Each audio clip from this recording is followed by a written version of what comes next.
താളം നോവൽ തുടരുന്നു. കുഞ്ഞിമ്മുവിന്റെ ചുണ്ടുകളിൽ മുല്ലപ്പൂവുകൾ വിടർന്നു.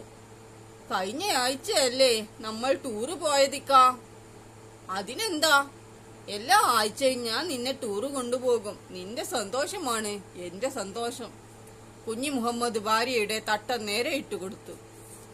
ഈ ഭർത്താവിനെയാണോ താൻ സംശയിച്ചത്? കുഞ്ഞിമ്മു ചിന്തിച്ചു.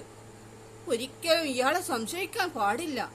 തന്നെ സ്നേഹിച്ചു കൊല്ലുകയാണ് ഇയാൾ. ഉണ്ണാനും ഉടുക്കാനും ഇഷ്ടം പോലെ. ആഴ്ചക്കാഴ്ചക്ക് ഉല്ലാസയാത്ര. പടച്ചോനെ, എന്റെ പുതിയാപ്പിളയെ സംശയിച്ചതിന് എനിക്ക് മാപ്പ് തരണേ. എന്താ കുഞ്ഞിമ്മു ആലോചിക്കുന്നത്? കുഞ്ഞി മുഹമ്മദ് ചോദിച്ചു. ഒന്നുമില്ലേക്കാ. കിടക്കുന്നില്ലേ?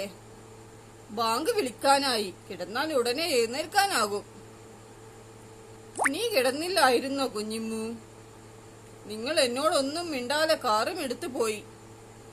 എന്താണെന്നറിയാതെ എനിക്ക് എങ്ങനെ ഉറക്കം വരും?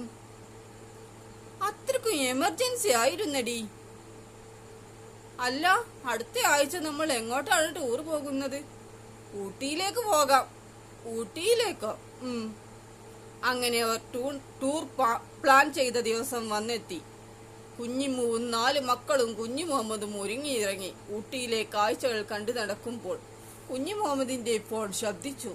ആരാ? കുഞ്ഞിമ്മു ചോദിച്ചു. തുടരും. Please subscribe, please like, please comment, please share.